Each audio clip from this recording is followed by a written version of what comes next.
বাজারে উঠেছে কত থরে থরে শীতের সবজি, ফুলকপি, গাজর, মটরশুঁটি, আলু আর কত কি। এখনও সিঙ্গারা করা হয়নি। সিঙ্গারাটা তো একবার করতেই হবে। প্রিয় দর্শক, আসসালামু আলাইকুম। আমন্ত্রণ হুমায়রার কিচেনে। আজ নিয়ে এসেছি, বলেই দিয়েছি, শীতের সবজি দিয়ে সিঙ্গারার রেসিপি। তাহলে আসুন শুরু করি। সিঙ্গারার পুরটা প্রথমে তৈরি করে নেব। আমি এখানে নিয়েছি প্রায় একটা ছোট ফুলকপি। আমি এভাবে ছোট ছোট টুকরা করে নিয়েছি। আর এতে আমি দেব আলু। আমি আলু নিয়েছি এখানটায় দুইটা বড় বড় সাইজে, একেবারে ছোট ছোট টুকরা করে নিয়েছি।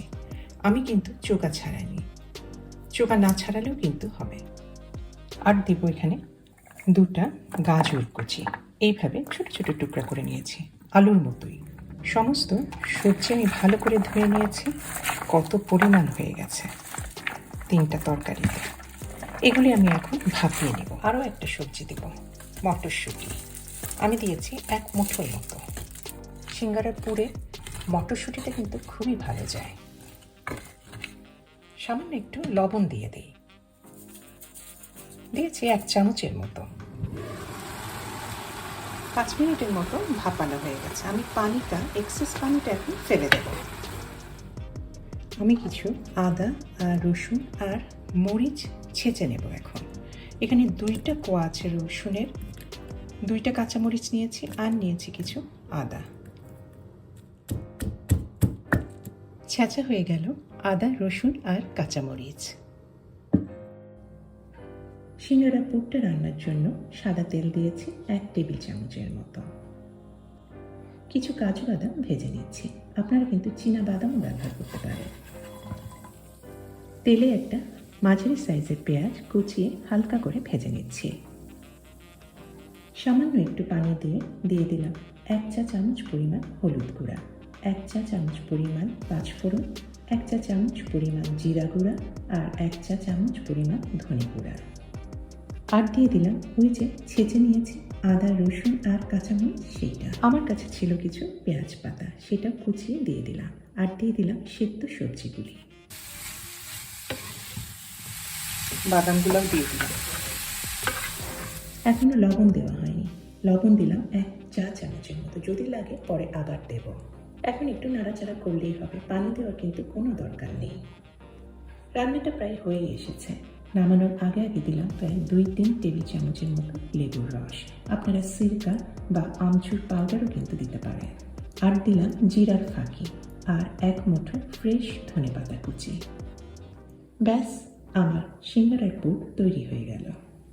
একটু ভাঙা ভাঙা হয়েছে, সম্পূর্ণ কিন্তু একদম ভাঙা ভাঙা না। এইরকম টেক্সচারটাই কিন্তু খুব ভালো যায় সিঙ্গারার পুর হিসেবে। পুরটা ঠান্ডা করে ব্যবহার করব। এখন আমি তৈরি করে নেব সিঙ্গারার আটাটা। পাত্রে নিয়েছি 3 কাপ ময়দা। আপনারা কিন্তু আটা দিয়েও এই সিঙ্গারা তৈরি করতে পারবেন। দিয়েছি 1 চা চামচ পরিমাণ লবণ, 1 চা চামচ পরিমাণ আজওয়াইন আর 1 চা চামচ পরিমাণ শাহি জিরা। আজওয়াইন কিন্তু শরীরের জন্য খুব ভালো, বিশেষ করে হজমের জন্য। মাখানো ময়দায় আমি এখন ময়ান দেব। আমি দিয়েছি 3 টেবিল চামচ পরিমাণ গলানো মাখন। আপনারা ঘিও ব্যবহার করতে পারেন, আবার সাদা তেলও কিন্তু ব্যবহার করতে পারেন। আমি প্রতি 1 কাপ ময়দার জন্য আমি 1 টেবিল চামচ পরিমাণ মাখন দিয়েছি। খুব ভালো করে মাখিয়ে নিচ্ছি। কনসিস্টেন্সিটা হবে অনেকটা ব্রেড ক্রামের মতো। হাত দিয়ে চাপ দিলে একটা বলের মতো হচ্ছে, আবার চাপ দিয়ে সেটা ভেঙে ফেলা যাচ্ছে। অর্থাৎ এতে বুঝতে হবে ময়ানের পরিমাণটা ময়দায় ঠিক আছে। ঠান্ডা পানি দিয়ে ময়দাটা মাখিয়ে নিচ্ছি। আস্তে আস্তে ধীরে ধীরে পানি ঢালবেন। আমি এখানে টোটাল দিয়েছি আধা কাপ আর 6 টেবিল চামচ পরিমাণ পানি। সিঙ্গারার ডোটা নরম হয় না, এটা বেশ শক্ত একটা ডো। আঙুল দিয়ে চাপ দিলে একটা গর্তের মতো হচ্ছে, কিন্তু এটা আর বাউন্স ব্যাক করছে না। পানির পরিমাণটা ঠিক আছে। যদি বেশি পানি দেওয়া হতো, নরম হতো, তাহলে কিন্তু এই গর্তটা বাউন্স ব্যাক করত। ডোটা দিয়ে এখনই সিঙ্গারা তৈরি করব না। ডোটা এখন রেখে দেবো একটা ড্যাম্প কাপড় দিয়ে, হালকা ভেজা একটা কাপড় দিয়ে ঢেকে 30 মিনিটের জন্য। ফিরে আসছি 30 মিনিট পরে। ডোটা এখন যথেষ্ট নরম হয়ে গিয়েছে। ইলাস্টিকের মতো কিন্তু আর সেই শক্ত ভাবটা নেই। এখন সিঙ্গারাগুলি তৈরি করে নেব। সিঙ্গারার আটা থেকে আমি প্রথমে লেচিটা কেটে নিলাম। এখানে 11টা লেচি আছে, এক একটা লেচিতে 2টা করে সিঙ্গারা হবে, অর্থাৎ 22টা সিঙ্গারা হবে। এক একটা লেচি বেলনা পিঁড়ায় একটু বেলে নিলাম লুচির আয়তনে, কিন্তু গোল করে না, একটু লম্বা করে।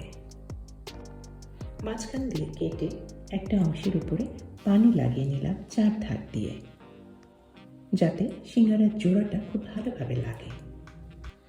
কোণ তৈরি করে পুরটা ঠেসে ঠেসে ভরে দিচ্ছি, এতে সিঙ্গারা কিন্তু ফোলা ফোলা হবে। এবারে পেছনের বড় অংশটা সামনের দিকে টেনে এনে ভালো করে জোড়াটা লাগিয়ে দিলাম হাত দিয়ে। তৈরি হয়ে গেল একটা সিঙ্গারা। এই সিঙ্গারাটায় আবার অনেক সময় এইভাবে আর একটা ভাঁজ দেওয়া হয়, এটা মিষ্টির দোকানের ভাঁজ, এটাও করতে পারেন, যেটা আপনাদের ইচ্ছা। তৈরি হয়ে গেল আমার সমস্ত সিঙ্গারা। আমি কিছু সিঙ্গারা ভাজবো আর কিছু সিঙ্গারা ফ্রোজেন করে রেখে দেব।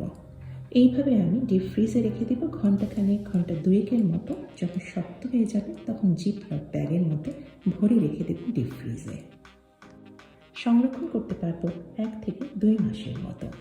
ভাজার আগে শুধুমাত্র 10 মিনিট 15 মিনিট আগে বার করে ডুবো তেলে ভেজে নেব। আমি এই সসটা তৈরি করেছি দই দিয়ে সিঙ্গারাটা খাওয়ার জন্য। এই সসের রেসিপিটা আমি ডেসক্রিপশন বক্সে দিয়ে দিয়েছি, আপনারা চাইলে দেখে নিতে পারেন। কিছু সিঙ্গারা ভেজে দেখাচ্ছি। একটা ছোট কড়াইয়ে দিয়েছি পর্যাপ্ত তেল, অর্থাৎ যাতে সিঙ্গারাগুলি তেলের ভেতরে ডুবে থাকে। তেল কিন্তু গরম করতে হবে না, কড়াইয়ে তেল দেওয়ার পরে প্রায় 1 মিনিট পরে সিঙ্গারাগুলি তেলের মধ্যে ছেড়ে দেবেন। মোটামুটি একদম হালকা হালকা গরম বা একদম ঠান্ডা তেলেই কিন্তু সিঙ্গারা ভাজা হয়। সিঙ্গারা ভাজতে হয় প্রায় 10 মিনিটের মতো, 15 মিনিটের মতো, আস্তে আস্তে মৃদু চালে অনেকক্ষণ ধরে। এতে কিন্তু আপনার সিঙ্গারা খাস্তা হবে। সিঙ্গারার গায়ের উপর কোনো ফোসকাও পড়বে না বা পুড়েও যাবে না। আমিও এভাবেই সিঙ্গারাগুলি ভেজে তুলে নিলাম একটা কিচেন পেপারের উপরে, যাতে এক্সেস তেলটা চুষে যায়। তৈরি হয়ে গেল আমার দারুণ মজার মচমচে শীতের সবজি দিয়ে সিঙ্গারা। এখন আমি আবার যদি সিঙ্গারা ভাজতে চাই, তবে এই গরম তেলে সিঙ্গারা ভাজবো না। প্যানটা চুলা থেকে একটু সরিয়ে নিয়ে 5-10 মিনিটের মতো তেলটা একটু ঠান্ডা করে তারপরে ভাজবো। একটা ভেঙে দেখাচ্ছি ভেতরটা কেমন হয়েছে আর কেমন খাস্তা হয়েছে। এই সিঙ্গারা কিন্তু এভাবেই থাকবে একদম ফোলা ফোলা সারাদিন। আশা করি আজকের এই সহজ রেসিপিটা আপনারা পছন্দ করেছেন। পছন্দ করলে অবশ্যই আমার চ্যানেলকে সাবস্ক্রাইব করবেন, আমার সাথেই থাকবেন। এটাই আমার একমাত্র মোটিভেশন, আমার শখের রেসিপিগুলি আপনাদের সাথে শেয়ার করার জন্য। তাহলে আজকে এখানেই শেষ করছি। সবাই ভালো থাকবেন। আল্লাহ হাফেজ।